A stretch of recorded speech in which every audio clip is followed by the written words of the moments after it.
Everything is difficult. Help me help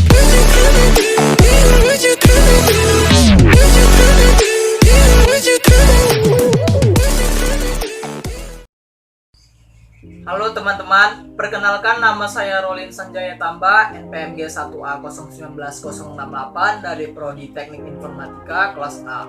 Di sini saya ditugaskan untuk menjelaskan soal distribusi peluang diskrit, Bernoulli, binomial, binomial negatif, dan hipergeometrik. Dan nantinya teman saya akan menjelaskan distribusi peluang lainnya. Langsung saja kita masuk ke soal. Yang pertama itu distribusi peluang Bernoulli. Soalnya ialah sebuah dadu setimbang dilemparkan sebanyak 1 kali. Misalkan jika diperoleh angka 4 atau 6, maka dikatakan berhasil. Sedangkan sisanya dikatakan gagal. Tentukan fungsi massa peluang bagi ubah acak X, yaitu munculnya angka 4 atau 6. Jawabannya X sama dengan 1 jika munculnya angka 4 atau 6, 0 selainnya. Jika X adalah ubah acak Bernoulli dengan parameter P sama dengan 1/3, maka fungsi peluangnya adalah X sama dengan 2/3 jika X sama dengan 0, 1/3 jika X sama dengan 1, 0 selainnya. Nilai harapan dan ragam EX sama dengan P sama dengan 1/3, var X sama dengan P dikali 1 dikurang P sama dengan 1/3 dikali 1 kurang 1/3 sama dengan 2/9. Itu adalah hasil dari distribusi peluang Bernoulli. Soal kedua yaitu distribusi peluang binomial. Soalnya ialah ujian matematika menggunakan pilihan berganda. Setiap soal ada 4 pilihan dan hanya 1 jawaban yang benar untuk setiap soalnya. Selanjutnya, antar nomor soal diasumsikan saling bebas. Hampir mengikuti ujian matematika tersebut dan terdapat 10 soal yang harus dijawab. Yang pertama, berapa peluang dia menjawab benar 5 soal? Yang kedua, berapa peluang dia menjawab soal minimal 3 yang benar? Jawabannya yang pertama, A. Px sama dengan 5 sama dengan 10/5 dikali 1/4 pangkat 5 dikali 3/4 pangkat 10 kurang 5 sama dengan hasilnya 0,1615/146. Yang kedua, Px lebih besar sama dengan 3 sama dengan 1 dikurang sigma 2x sama dengan 0 dikali 10x dikali 1/4 pangkat x dikali 3/4 pangkat 10 kurang x sama dengan 1 dikurang 10 0 dikali 1/4 pangkat 0 dikali 3/4 pangkat 10 kurang 0 ditambah 10 1 dikali 1/4 pangkat 1 dikali 3/4 pangkat 10 kurang 1 ditambah 10 2 dikali 1/4 pangkat 2 dikali 3/4 pangkat 10 kurang 2 hasilnya yaitu 0,763912. Itu adalah hasil dari distribusi peluang binomial. Soal yang ketiga yaitu distribusi peluang binomial negatif. Soalnya menurut hasil penelitian ahli sosiologi, kurang lebih 800 dari 1000 wanita tidak setuju dengan praktik poligami yang dilakukan para suami. Bila hasil penelitian ini benar, hitunglah probabilitas bahwa pada suatu hari tertentu wanita keempat yang diwawancarai adalah wanita keempat yang tidak menyetujui poligami tersebut. Jawabannya P sama dengan 800 dibagi 1000, X sama dengan 4 dan N sama dengan 4, B dikali 4 banding 4 banding 8/10 sama dengan 33 dikali 8/103 dikali 2/100 sama dengan 1 dikali 0,4096 dikali 1 hasilnya 0,4096. Jadi probabilitasnya wanita keempat yang diwawancarai merupakan wanita keempat yang tidak setuju dengan poligami adalah 41%. Soal yang terakhir, distribusi peluang hipergeometrik. Soalnya ialah 6 kartu diambil secara acak dari setengah kartu bridge warna merah. Hitunglah probabilitas diperolehnya 4 kartu wajib. Jawabannya, kita menggunakan distribusi hipergeometrik untuk N sama dengan 6 kartu yang diambil dari populasi N sama dengan 26 kartu. Banyaknya kartu wajib K sama dengan 13 dan X sama dengan 4. Maka probabilitasnya untuk memperoleh 4 kartu wajib dari 6 kartu yang diambil adalah A 4 banding 26 banding 6 banding 13 sama dengan 13 faktorial dibagi 13 faktorial kurang faktorial dikali 4 faktorial dikali 13 faktorial dibagi 13 faktorial kurang 2 faktorial dikali 2 faktorial dibagi lagi 26 faktorial dibagi kali 26 faktorial dikurang 6 faktorial. Hasilnya sama dengan 715 dikali 78 dibagi 230 sama dengan 0,2422. Itu adalah hasil dari distribusi peluang hipergeometrik. Sekian penjelasan saya mengenai soal Bernoulli binomial, binomial negatif, dan hipergeometrik. Dan selanjutnya teman saya akan menjelaskan video berikutnya mengenai Poisson dan distribusi peluang acak kontinu yang lainnya. Perkenalkan, nama saya Hendra Ezekiel Pangaribuan, NPM J1A019-072. Di sini saya akan menjelaskan tentang distribusi Poisson, normal, gamma, dan juga Weibull. Pertama, di sini saya akan menjelaskan distribusi Poisson. Distribusi Poisson adalah distribusi probabilitas diskret yang menyatakan jumlah peristiwa yang terjadi pada periode waktu tertentu. Apabila rata-rata kejadian tersebut diketahui dan dalam waktu yang saling bebas sejak kejadian terakhir. Distribusi Poisson juga dapat digunakan untuk jumlah kejadian pada interval tertentu seperti jarak, luas, atau volume. Untuk contoh soalnya, di sini rata-rata banyaknya tikus per hektar yang menyerang tanaman adalah 8 ekor. Hitunglah probabilitas bahwa dalam 1 hektar terdapat lebih dari 13 ekor tikus. Maka dijawab,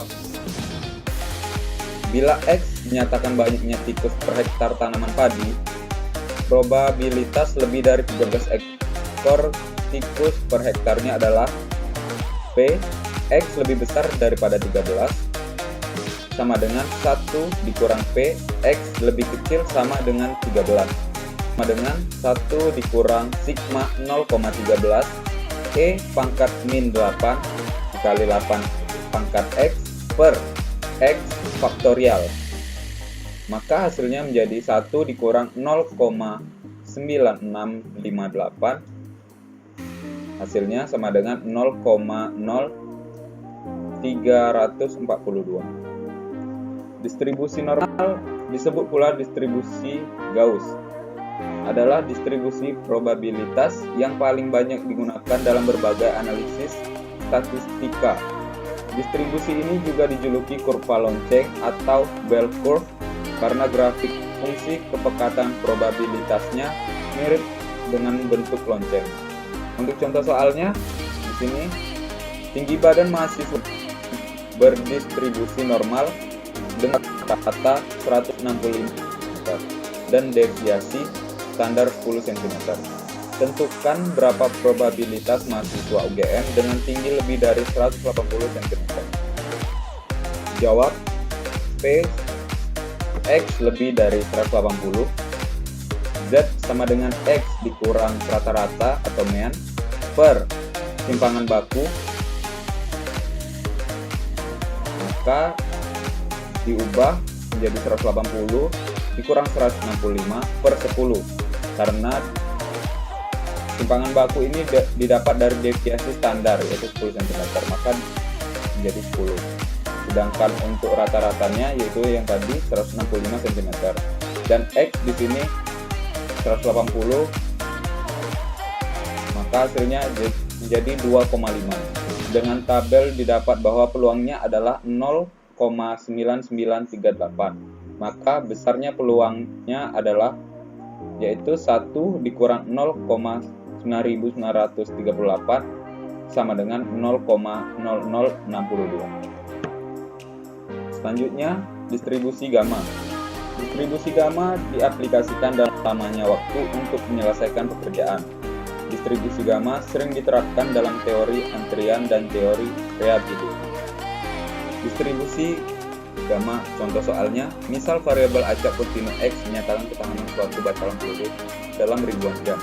yang diberi pembebanan dinamik pada suatu putaran kerja tertentu mengikuti suatu distribusi gamma dengan alfa sama dengan 8 dan beta sama dengan 15. Berapakah probabilitas sebuah bantalan peluru dapat digunakan selama 60.000 sampai 120.000 jam dengan pembebanan dinamik pada putaran kerja tersebut? Sebutkan juga statistik deskriptif distribusi gamma. Jawabannya P 60 lebih kecil sama dengan X lebih kecil sama dengan 120 sama dengan P X lebih kecil sama dengan 120 dikurang P X lebih kecil sama dengan 60 sama dengan FG 120 banding 8,15 dikurang FG 60 banding 8,15 menjadi FG 120 per 15 banding 8 F dikurang FG 60 per 15 banding 8 sama dengan FG 8 banding 8 dikurang FG 4 banding 8 sama dengan 0,5470 dikurang 0,0504 maka hasilnya menjadi 0,4959. Untuk meannya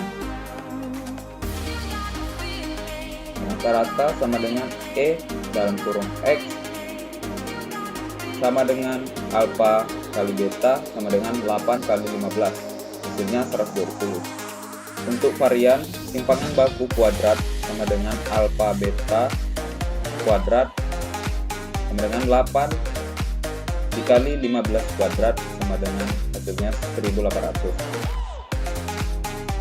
Maka simpangan bakunya sama dengan 42,43. Kemencengan beta sama dengan alfa kuadrat sama dengan 4 per alfa sama dengan 4 per 8 karena alfa itu nilainya 8 sehingga hasilnya menjadi 0,5. Lalu keruncingan beta sama dengan alfa sama dengan 6 per alfa tambah 3 maka hasilnya 3,75. Yang terakhir, distribusi Weibull. Distribusi Weibull adalah distribusi probabilitas yang kontinu. Kelebihan dari distribusi Weibull adalah bentuk fungsionalnya yang mudah sehingga mudah diaplikasikan di beberapa kejadian. Distribusi Weibull memiliki parameter skala atau scale dan bentuk atau set. Contoh soal distribusi Weibull. Waktu sampai gagal bekerjanya sebuah pelat gesek dalam jam pada sebuah kopling dapat dimodelkan dengan baik sebagai sebuah variabel acak Weibull dengan alfa sama dengan 0,5 dan beta sama dengan 5000. Hitunglah waktu sampai gagal rata di pelat gesek tersebut dan hitunglah probabilitas pelat gesek tersebut akan mampu bekerja sekurang-kurangnya 6000 jam. Jawaban, rata-rata waktu sampai gagal mean sama dengan E dalam kurung X sama dengan beta T 1 tambah 1 per alfa sama dengan 5000 T 1 tambah 1 per 0,5 sama dengan 5000 T dalam kurung 3 kali 3 sama dengan 5000 kali 2 faktorial maka hasilnya 10.000 jam. Kemudian probabilitas pelat gesek sama dengan P dalam kurung X lebih besar dari 6000 sama dengan 1 kurang F W dalam kurung 6000 banding 0,5000 sama dengan 1 dikurang 1 kurang E pangkat min 6000 per 5000 pangkat 0,5 sama dengan E pangkat min 1,095 hasilnya 0,334 dipersenkan menjadi 33,4%. Begitulah penjelasan yang dapat saya sampaikan. Terima kasih. Assalamualaikum warahmatullahi wabarakatuh. Perkenalkan, nama saya Agung Saputra, NPM 1A 019-056. Jadi saya akan menjelaskan tentang soal distribusi C-square. Contoh soal 0. Hasil percobaan sesuai dengan teori Mendel. Hasil percobaan tidak sesuai dengan teori Mendel. Di sini telah diketahui dalam tabel ya. Kedelai A, B, C, D. Ketahui ini keterangannya. Kemudian karena jumlah total kedelai hasil percobaan ini ada 189, maka kita harus menentukan nilai harapan yang disesuaikan dengan teori atau hipotesis perbandingan 9:3 banding 3 banding 1, yaitu kedelai A seharusnya ada 9/16 dari 189 atau 106,3, dan demikian seterusnya menjadi kedelai B, C, D. Dari hitungan tersebut maka nilai X kuadrat sama dengan 3,09. Dan kalau kita melihat tabel distribusi C kuadrat derajat bebas V sama dengan 3, V sama dengan 4 kurang 1, dan derajat signifikan A sama dengan 5%, nilai kritis X kuadrat sama dengan 7,82. Kemudian distribusi eksponensial, contoh soal toko CD Beat the Hits tengah mengadakan diskon besar-besaran sehingga kedatangan pengunjung yang berdistribusi eksponensial meningkat dari biasanya menjadi 8,4/35 menit. Berapa probabilitas kedatangan pengunjung dalam selang waktu 8 menit atau lebih? Jawaban X sama dengan 8 menit. Di sini telah diketahui, maka jawabannya adalah PX lebih besar sama 8 sama dengan 0,85. Kemudian distribusi log normal. Umur pakai sebuah laser semikonduktor mengikuti sebuah distribusi log normal dengan telah diketahui. Berapakah probabilitas bahwa umur pakainya akan melewati 10 jam? Ban X besar dari 10.000. Ya, ini. Berapakah umur pakai 99% laser semikonduktor? Kemudian didapatlah X sama dengan X 6,05 sama dengan 668,48 jam. Rata-rata dan variasinya masing-masing adalah